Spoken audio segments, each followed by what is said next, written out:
Retour dans le journal du Mag de l'acheteur et c'est maintenant la séquence que vous attendez sur la commo du jour. Eh bien des commodities, il y en a qui permettent des magnifiques plus-values. Peut-être est-ce le cas du sucre puisque nous allons en parler avec Mathieu Driol, analyste senior chez Day by Day. Mathieu Driol, bonjour. Bonjour Fabienne. Merci d'être avec nous. Alors, le sucre, qu'est-ce qui se passe en ce moment? Est-ce qu'il y a un courant acheteur? Ça se négocie comment en ce moment?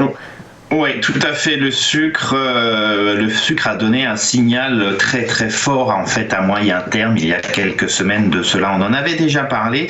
En fait, depuis, vous voyez, l'excès baissier réalisé au courant d'année 2020 sous les 10. Eh bien, on a assisté effectivement à la mise en place d'un courant acheteur très bien structuré. Depuis cet excès baissier, les creux et les sommets sont ascendants et les cours ont franchi début d'année 21 le niveau clé, le niveau majeur 15,50 sur le sucre numéro 11. Ça contenait l'évolution des cours depuis janvier 2017. Donc les cours sont sortis par le haut d'une consolidation à plat longue de plus de 4 ans.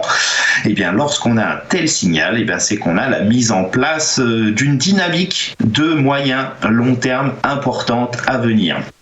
Il y a eu un premier rush haussier ces dernières semaines et les cours sont allés chercher très rapidement la résistance à 18,53. Depuis 3 semaines, on a eu ce très net retour et ça fait maintenant 2 semaines que l'on a des mèches basses à proximité de 15,50. C'est l'élément intéressant sur le sucre. Pourquoi ? Parce que ça signifie qu'on avait débordé cette résistance majeure et que les acheteurs reviennent à l'achat défendre le niveau. Lorsqu'on a ce type de défense de la part des acheteurs, c'est qu'on a une polarité, et lorsqu'on a une polarité en analyse technique, c'est qu'on a une tendance, et donc ici, une tendance haussière. On serait donc en phase de pullback, tout simplement, un nouveau test du niveau pour vérifier si effectivement cette dynamique se met en place. C'est donc un timing très intéressant pour poursuivre en fait l'impulsion haussière, puisque la cible théorique du sucre, c'est au minimum le report de la taille de l'intervalle, donc les flèches bleues, le report de la taille de l'intervalle au point de sortie, ce qui envoie vers 21,50. On aurait donc un timing d'intervention très intéressant pour jouer une reprise de l'accélération haussière sur le sucre. Alors 21,50, c'est une cible théorique, ce n'est pas forcément la cible finale du mouvement, puisque la résistance majeure se situe un peu plus haut à 24. Merci Mathieu. On va passer maintenant au Rapeseed, et ceux qui nous écoutent régulièrement savent maintenant qu'on parle du colza. Alors, quand va s'arrêter cette progression du cours du colza européen? C'est difficile à savoir, mais en tout cas, comment la comprendre, s'il vous plaît? Mathieu, je me tourne vers vous. Le timing du camp, c'est toujours ce qu'on recherche sur des rushs haussiers pareils. Alors c'est un rush haussier qu'on avait déjà mis en valeur. Vous le voyez un petit peu comme sur le sucre dont on vient de parler, quand on a franchi 427,25, vous voyez là aussi c'était le haut d'un intervalle de consolidation. Alors celui-ci était même encore plus long puisqu'il datait de 2013, donc 2013-2020.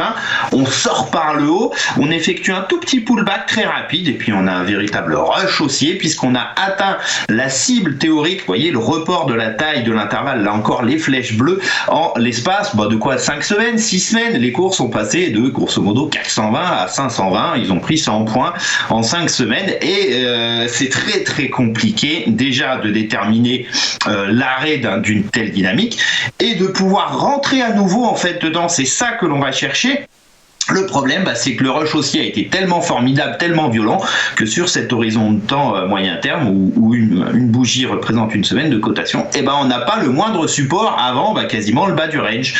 Donc, d'une certaine façon, on est condamné soit à aller raccourcir son horizon de temps et passer sur un graphe journalier, voire même intraday, pour essayer de trouver des supports intéressants, soit après, si on est long, la seule chose que je peux vous dire, c'est de garder vos colza bien au chaud. On est sur quelque chose de très puissant et impossible de dire quand est-ce et surtout où ce type de mouvement peut s'arrêter. On est rentré dans un véritable rush haussier les investisseurs, tout le monde court après le papier, c'est tout simple.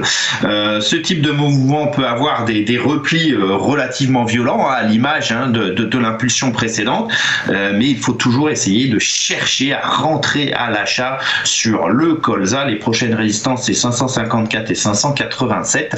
Alors on voit effectivement qu'aux alentours des 525, les sommets de juillet 2012, on marque une petite pause. Oui, alors cette pause peut durer une semaine, 2 jours, 3 semaines, consolider un petit peu l'impulsion, mais à terme, a priori, on devrait repartir à la hausse. Il faut donc essayer de profiter de cette petite consolidation intermédiaire pour essayer de retrouver des niveaux à l'achat, mais ça, c'est vraiment pas évident.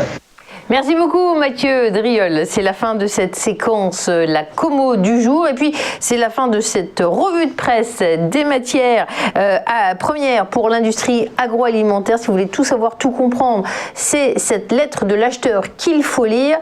On y trouve de tout, les tomates, les oignons, le colza et bien d'autres choses encore pour tout comprendre. Merci de nous avoir suivis. On se retrouve dans un instant pour le JT de Vue d'ailleurs.